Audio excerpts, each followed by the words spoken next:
नमस्कार, welcome to Srishti institute. दोस्तों, जैसा कि आप जानते हैं कि मेरे द्वारा यहाँ पे मध्य प्रदेश पीएससी के लिए इकोनॉमिक्स की क्लास का डिस्कशन किया जा रहा है। आज की हम क्लास में एनबीएफसी यानी कि नॉन बैंकिंग फाइनेंशियल कंपनीज के बारे में डिस्कशन करेंगे।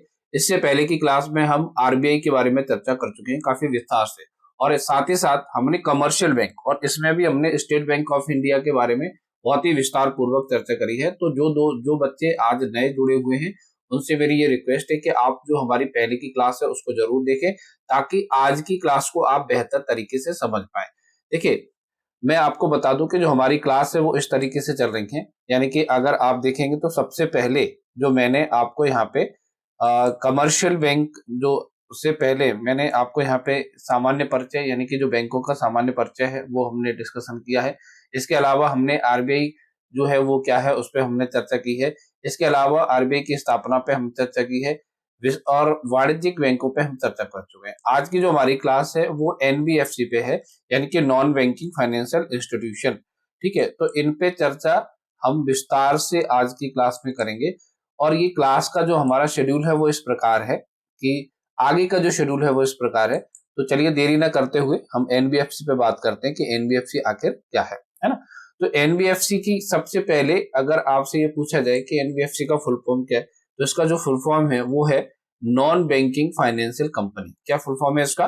Non banking financial company, NBFC, है ना। और इन्हें कई बार एनबीएफआई भी कहा जाता है। क्या कहा जाता है? एनबीएफआई, यानी कि नॉन बैंकिंग फाइनेंशियल इंस्टीट्यूशन। जो बच्चे अगर मेरी पहली क्लास में होंगे उनको ये पता होगा कि हमने एनबीएफआई और एनबीएफसी इन पे भी डिफरेंस क्या होता है इसमें हमने चर्चा की है। अगर हम एनबीएफसी की बात करें तो भारतीय रिजर्व बैंक ने इनको जो परिभाषित किया है वो कंपनी एक्ट 1956 के तहत जो पंजीकृत कोई कंपनी है, और अगर वो कंपनी ऋण देने का काम करती है, अग्रिम यानी कि एडवांस देने का काम करती है, सरकारी प्रतिभूतियों को खरीदती है, बीमा से संबंधित काम करती है, तो उसको क्या बोला जाता है? एनबीएफसी कहा जाता है। देखिए, यहाँ पे दोस्तों मैं थोड़ा सा आपको समझाने की कोशिश करता हूँ कि दो वर्ड हमने यहाँ पे यूज किए, एक ऋण और एक है अग्रिम। यानी कि लोन तो आप लोग जानते हैं लोन क्या होता है, लेकिन ये एडवांस क्या होता है, एडवांसेस क्या होता है। तो देखिए, इसमें डिफरेंस के लिए अगर आप देखें तो लोन जो होते हैं वो लॉन्ग टर्म के लिए होते हैं, ठीक है, और किसी विशेष उद्देश्य के लिए इनका, जैसे कोई प्रोजेक्ट आप बना रहे हैं, कोई घर खरीद रहे हैं, या फिर और कोई ऐसा काम जो लंबी अवधि के लिए आपको पैसे की आवश्यकता होती है, तो आप लोन लेते हैं।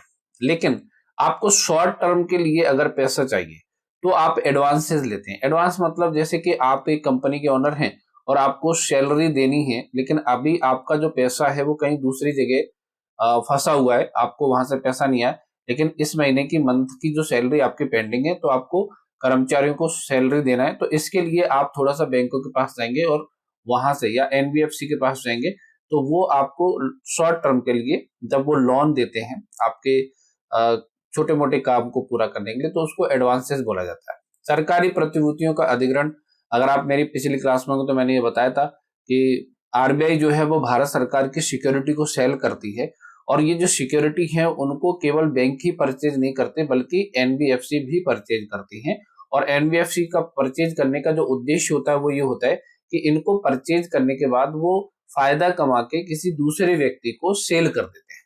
ठीक है, तो ये जो सारे काम हैं वो एनबीएफसी करते हैं। इसके अलावा और सेवाएं क्या देते हैं एनबीएफसी, इस पे हम चर्चा करते हैं।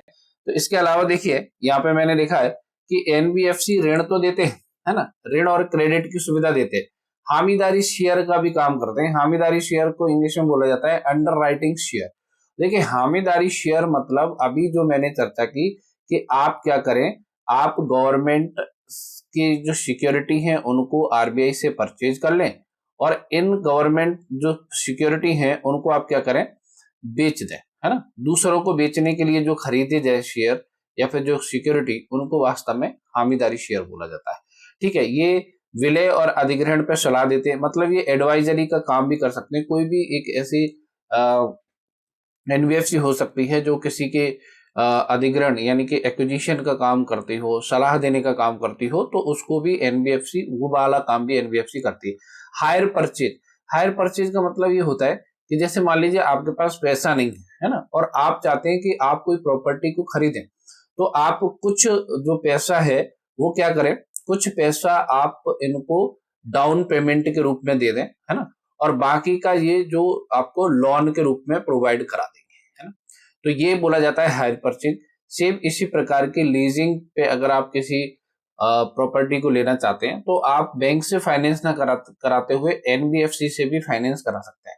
देखिए, अब आप लोगों के दिमाग में एक प्रश्न उठ रहा होगा कि ये सारे काम तो बैंक करती है ना।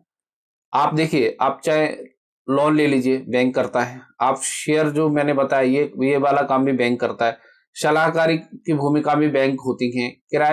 किराया खरीद, जैसे मैंने बोला हायर परचेजिंग, आप बैंक से भी ये काम कर सकते हैं कि कुछ ये डाउन पेमेंट करके और बाकी का आप किस्त बनवा सकते हैं। तो फिर एनबीएफसी की आवश्यकता क्या है? कहने का मतलब ये है कि एनबीएफसी की भूमिका क्या है, क्यों लोग एनबीएफसी के पास जाते हैं।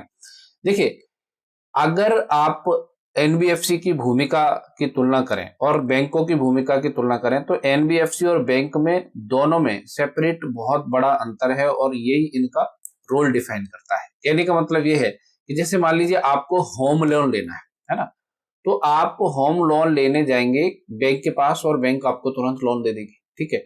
आपको कोई व्हीकल लोन लेना है ना, या फिर आपको कोई प्रॉपर्टी के लिए लोन लेना है तो वो बैंक आपको तुरंत फाइनेंस कर देगा। इसमें हो सकता है कि अगर आपका ट्रैक रिकॉर्ड अच्छा है तो आपको कोई दिक्कत नहीं है, तुरंत खड़े खड़े आपको पर्सनल लोन लेना है, ठीक है।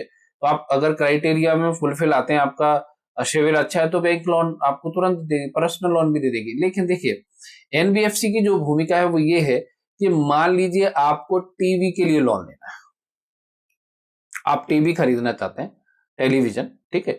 तो अगर आप टीवी खरीदना चाह रहे हैं, अगर आप मोबाइल खरीदना चाह रहे हैं, कभी आप मोबाइल के लिए आप जाना किसके पास? एसबीआई के पास, और बोलना कि मेरे को मोबाइल खरीदना है और आप फाइनेंस कर दीजिए।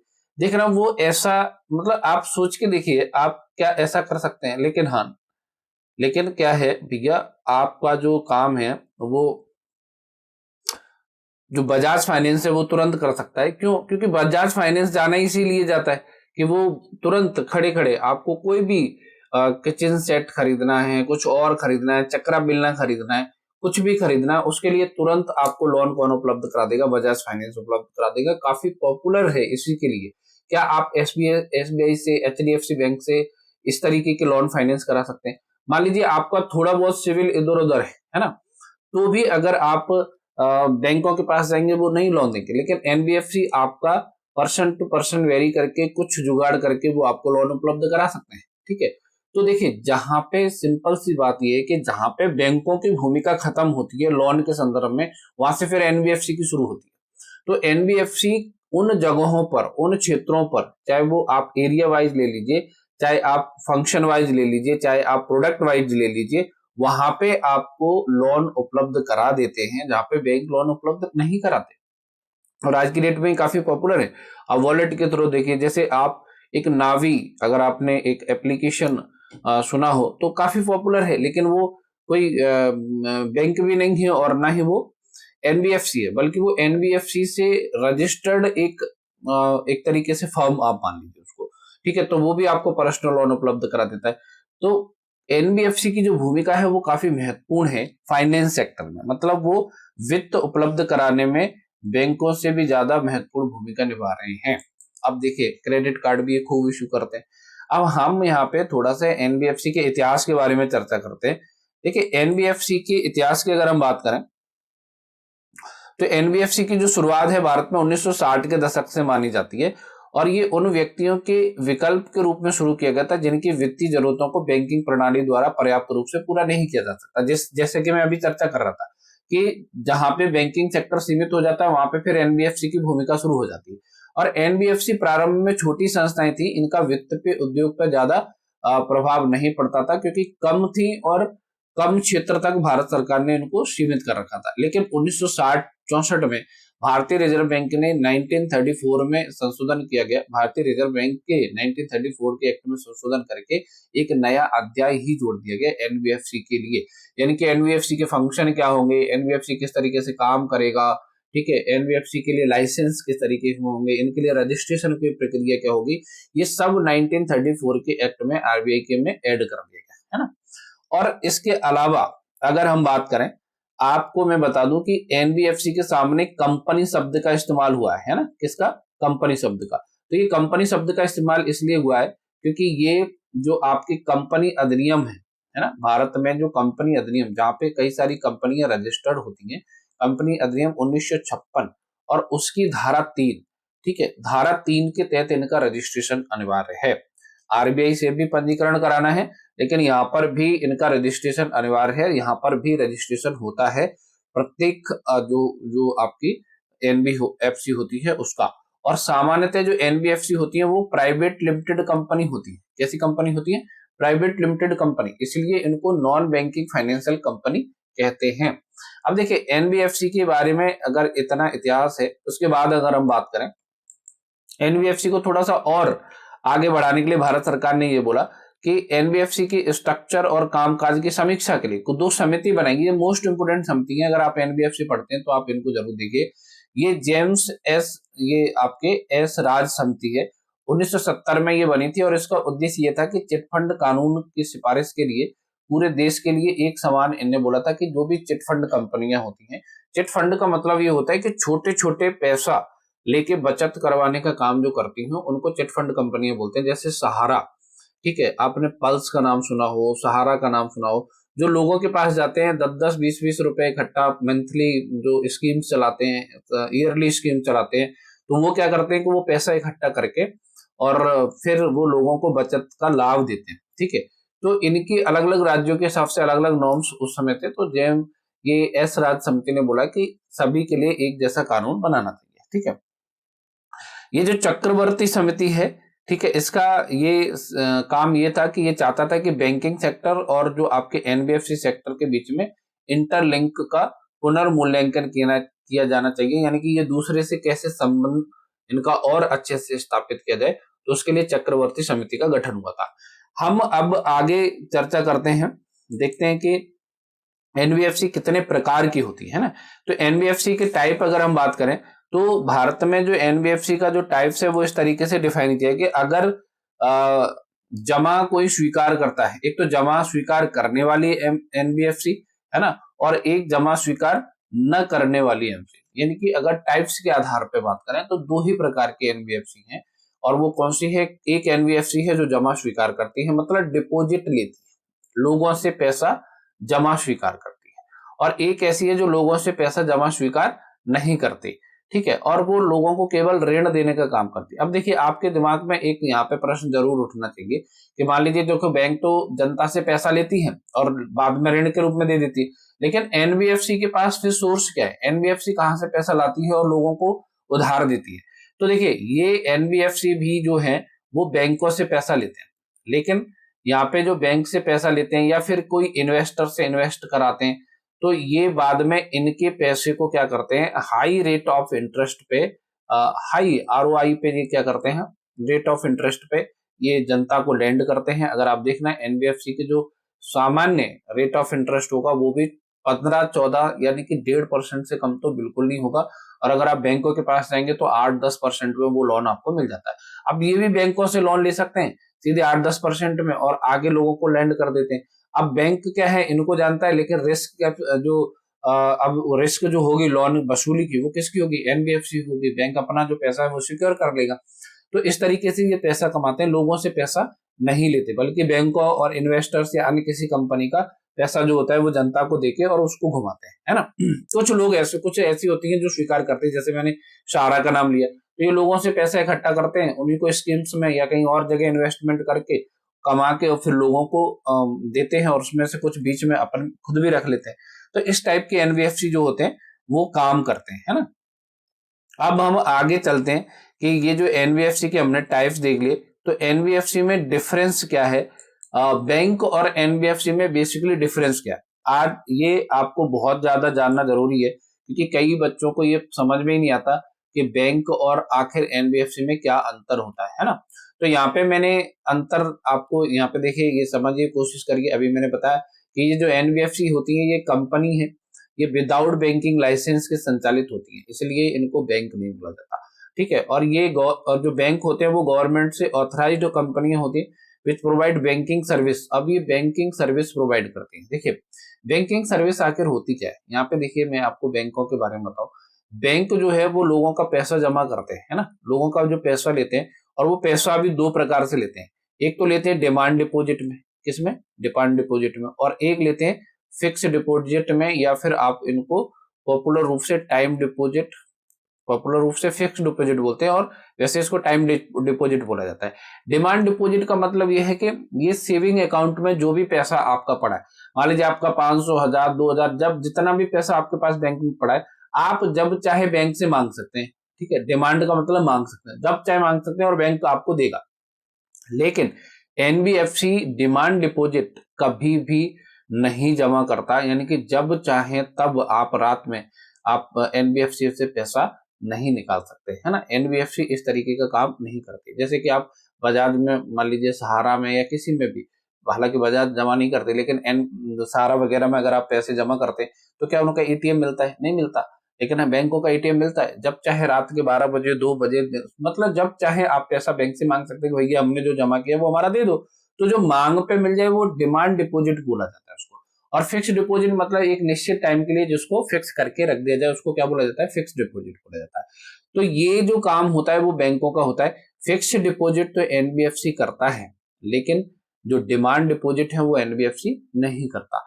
लॉकर की सुविधा, चेक जारी करने की सुविधा एनबीएफसी नहीं करते, लेकिन ये करते हैं, है ना, जो आपके बैंक होते हैं वो करते हैं। तो कई सारी डिफरेंस अभी उन पे भी चर्चा करते हैं। ये incorporate under the company act 1956, मैंने अभी क्या बोला कि ये जो एनबीएफसी होते हैं वो किसके तहत रजिस्टर होते हैं? ये कंपनी एक्ट 1956 के तहत रजिस्टर होते हैं, है ना। और ये बैंकिंग रेगुलेशन एक्ट 1949 के तहत रजिस्टर होते हैं।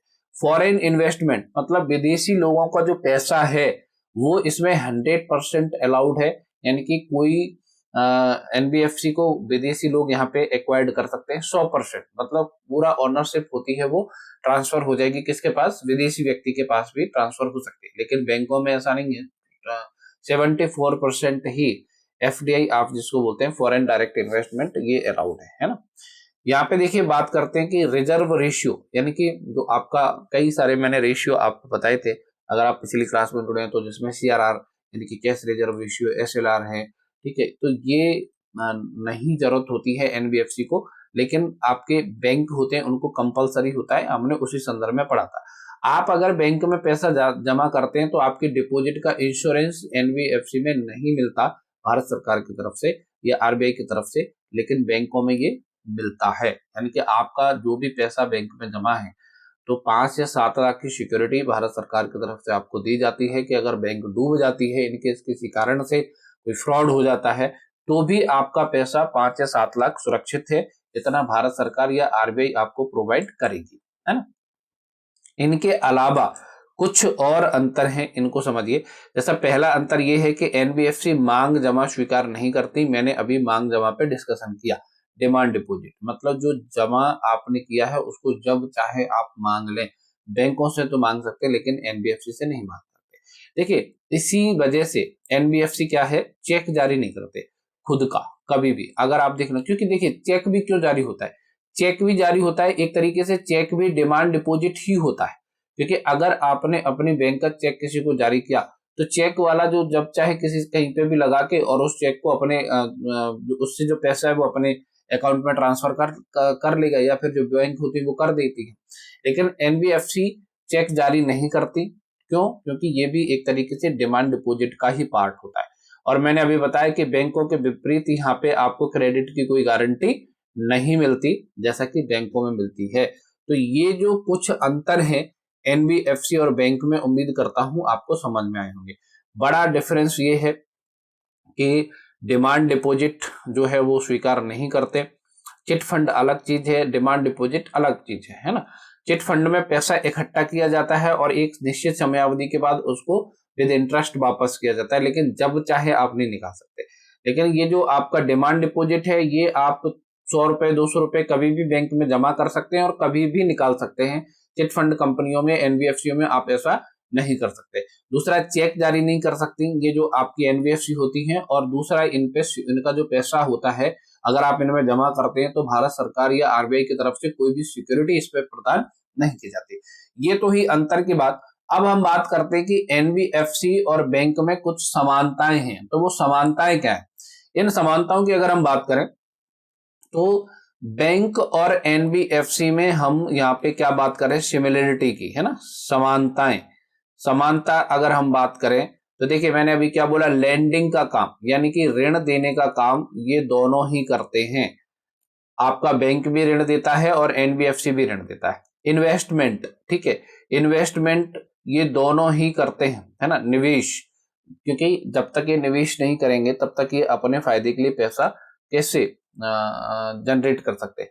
पेमेंट सर्विस यानी कि ये जो पैसा ट्रांसफर करने की जो सुविधा है ये भी देते हैं, ये भी देते हैं, है ना। इंश्योरेंस, आपका इंश्योरेंस करने का काम है तो बैंक भी इंश्योरेंस कर सकता है, एनबीएफसी भी इंश्योरेंस कर सकता है। देखिए इंश्योरेंस, पैसा पे इंश्योरेंस देना अलग बात है, यहाँ इंश्योरेंस की बात हो रही है। जैसे आप एचडीएफसी लाइफ की बात कर रहे हैं, यानी कि बैंक जो होते हैं वो एक अलग एंटिटी बना के लोगों को बीमा की सुविधा दे सकते हैं, और एनबीएफसी भी दे सकते हैं, क्योंकि एलआईसी जो है वो आपकी एनबीएफसी ही है। अगर आपको नहीं पता हो तो मैं अभी आगे भी इस पर चर्चा करूंगा कि एलआईसी यानी कि इंश्योरेंस सेक्टर की जितनी भी कंपनियां हैं ये भी क्या करती हैं, ये लोगों से जमा स्वीकार करती हैं इंश्योरेंस के बदले, और इन ये भी एनबीएफसी में ही आती हैं। तो ये स्पेशल इंश्योरेंस के लिए बनी होती हैं और रेगुलेटेड बाय इरडा होती हैं, है ना। फॉरेन एक्सचेंज सर्विस यानी कि डॉलर के बदले रुपया बैंक भी दे सकती है, एनबीएफसी भी दे सकती है ना। एडवाइजरी सर्विसेज का जो काम है, वेल्थ मैनेजमेंट का काम है, असेट्स मैनेजमेंट का काम है, वो आपका बैंक भी करता है और आपके एनबीएफसी भी करता है। टाइम डिपॉजिट, मैंने क्या बोला, टाइम डिपॉजिट को अपन लोग क्या बोलते हैं पॉपुलर रूप से, फिक्स्ड डिपॉजिट। तो ये फिक्स्ड डिपॉजिट बैंक भी कर सकते हैं, आपके एनबीएफसी भी कर सकते हैं। तो दोनों एफडी तो कर सकते हैं, लेकिन दोनों आरडी या फिर डिमांड डिपॉजिट नहीं ले सकते, एनबीएफसी नहीं ले सकते, बैंक तो ले सकते हैं, है ना। अब हम आगे चर्चा करते हैं कि आखिर जो एनबीएफसी होते हैं इनके लिए लाइसेंस के मानदंड क्या है, किसको लाइसेंस मिलेगा एनबीएफसी का। तो ऐसे संस्थान जो कंपनी अधिनियम के तहत पंजीकृत हो, मैंने क्या बोला, 1956 के जो कंपनी अधिनियम है उसके तहत पंजीकृत है, तो उनको बैंक का लाइसेंस जरूर मिलेगा, है ना, एनबीएफसी का लाइसेंस मिलेगा, योग्य है उसके लिए। ऐसे संस्थान जो प्राइवेट लिमिटेड कंपनी के तहत रजिस्टर हो, कंपनी अधिनियम में ये लिखा हुआ है कि कौन सी कंपनी किस तरीके से प्राइवेट लिमिटेड के रूप में अपने आप को रजिस्टर करा सकती है, और इन कंपनियों के पास मिनिमम 2 करोड़ रुपए अपने शुद्ध स्वामित्व के होने चाहिए। और साथ ही साथ देखिए यहाँ पे एक चीज और समझ लीजिए कि ऐसी कौन सी एनबीएफसी हैं जिनको आरबीआई के साथ पंजीकरण कराने की आवश्यकता नहीं होती। यहाँ पे नीचे की हम जितनी कंपनियों की बात करेंगे उनको आरबीआई के साथ रजिस्ट्रेशन कराने की जरूरत नहीं होगी, और बाकी जो कंपनियां होंगी यानी कि वो 1956 के अधिनियम के तहत रजिस्टर तो होती, साथ ही साथ उनको आरबीआई से भी पंजीकरण कराना होता है। आरबीआई के पंजीकरण की जो प्रक्रिया क्या है वो बाकायदा आरबीआई ने अपने, मैंने अभी बोला कि 1935 पूर्व के जो एक्ट है उसमें उसने लिखा है। देखिए ऐसी कंपनियां जो सेबी के साथ काम करती हैं, मर्चेंट बैंकिंग का काम करती है, वेंचर कैपिटल का काम करती हैं, स्टॉक शेयर वगैरह जो ब्रोकिंग कंपनियां होती है, जैसे एक बहुत ही बड़ी कंपनी है जिरोदा, अगर आप जो बच्चे नहीं जानते हैं वो समझ लें, तो वो स्टॉक ब्रोकर कंपनी है, ठीक है, मतलब लोगों के शेयर खरीदने और बेचने का काम का बीच का काम जो है वो जिरोदा के द्वारा किया जाता है। इसके अलावा वो कंपनियां जो आपके चिट फंड अधिनियम 1982 की धारा 2 के तहत या पार्ट बी में जो रजिस्टर्ड है, जैसे मैंने बोला सहारा, अगर इस टाइप की कंपनियां हैं तो अगर वो कंपनी अधिनियम 1900 चिट फंड अधिनियम, उनके लिए अलग से ही एक अधिनियम बना हुआ है और बाकायदा उसी अधिनियम से उनका रेगुलेशन भारत सरकार के द्वारा किया जाता है, आरबीआई के द्वारा नहीं किया जाता चिट फंड कंपनियों का, है ना, ये बात ध्यान रखना। कंपनी अधिनियम 1956 की धारा 620 के तहत अगर कोई कंपनी अधिसूचित है तो उसके लिए भी आरबीआई से परमिशन या रजिस्ट्रेशन लेने की आवश्यकता नहीं है। मैंने अभी क्या बोला, अगर आप इंश्योरेंस का काम करते हैं तो भी आपको आरबीआई से पंजीकरण कराने में की आवश्यकता नहीं है, वहां पे किसके लिए जरूरत पड़ेगी, इरडा, जैसे एलआईसी, है ना। तो एलआईसी जो है वो इरडा के द्वारा रेगुलेटेड है, न कि आपके आरबीआई के द्वारा, और न ही पंजीकरण कराने की आवश्यकता है। स्टॉक एक्सचेंज कंपनियां जो होती हैं, जो जैसे कि एनएसई है, बीएसई है, ठीक है, तो ये इनको भी आरबीआई से अनुमति लेने की आवश्यकता नहीं है। ऐसी कंपनियां जो एनएचबी यानी कि housing sector, real estate sector में अगर काम करती हैं तो उनको भी आपके आरबीआई से लाइसेंस लेने की अनुमति नहीं है। तो देखिए, उम्मीद करता हूं कि आज आपकी जो क्लास हमारी जो है उसमें आपको ये बातें समझ में आई होंगी कि एनबीएफसी क्या है। एनबीएफसी का मतलब है नॉन बैंकिंग फाइनेंशियल कंपनी, और जो आपका फाइनेंस का तो काम करती हैं, लेकिन बैंकिंग सेक्टर का जो डिमांड डिपॉजिट वाला काम है, लॉकर वाला काम है, अन्य जो कुछ काम है वो नहीं करती, इसलिए उनको बोला जाता है एनबीएफसी, है ना, नॉन बैंकिंग फाइनेंशियल कंपनी, जो कि कंपनी एक्ट 1956 के तहत रजिस्टर्ड है। इनके टाइप्स की अगर हम बात करें तो ये दो प्रकार की हैं, जमा स्वीकार करने वाली और जमा स्वीकार न करने वाली। साथ ही साथ हमने यहाँ पे ये भी देखा कि ये जो कंपनियां हैं इनमें डिफरेंस क्या है और इनके लिए लाइसेंस के मानदंड क्या हैं। अगर हम भारत की बात करें तो वर्तमान में कौन सी ऐसी एनबीएफसी है जो सबसे बड़ी है, तो यहाँ पे मैंने कैपिटल के आधार पर सबसे बड़ी कंपनी जो है वर्तमान में हो वो बजाज फाइनेंस है।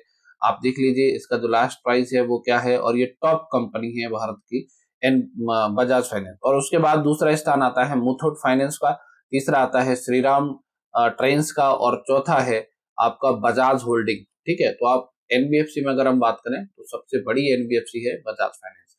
तो उम्मीद करता हूं कि आज की जो क्लास है वो आपको समझ में आई होगी। अगर आपको ये क्लास समझ में आई है तो इससे रिलेटेड आप पीडीएफ अगर चाहते हैं तो आप हमारा टेलीग्राम चैनल है वो ज्वाइन करें। फ्रेंच इंस्टीट्यूट के नाम से टेलीग्राम चैनल आपको मिल जाएगा, वहां पे इससे रिलेटेड पीडीएफ जो है आपको अपडेट होगी, तो आपको नोट्स बनाने की आवश्यकता नहीं है। और अगर आप चाहते कि ये क्लास कंटिन्यू रहे तो अगली जो हमारी क्लास है वो आप देखना, उसमें कोऑपरेटिव बैंक क्या होते हैं, रीजनल रूरल बैंक क्या होते हैं, पेमेंट बैंक क्या होते हैं, स्मॉल फाइनेंशियल बैंक क्या होते हैं, और इसके अलावा इस फाइनेंशियल इंस्टीट्यूशन की क्लास में मैं आपके सामने stock exchange board of India यानी कि सेबी पर भी चर्चा करूंगा। तो अब देखिए, चूंकि एग्जाम आगे बढ़ चुका है तो हम इनको डिटेल में पढ़ सकते हैं, हमारे पास समय है। तो जो बच्चे जुड़े हुए हैं और जिनको इकोनॉमी में समस्या है वो तसल्ली से मेरे साथ जुड़े रहें और ये देखते रहें कि वीडियो कब अपलोड हो रहा है। आप चैनल को सब्सक्राइब करेंगे तो नोटिफिकेशन आपको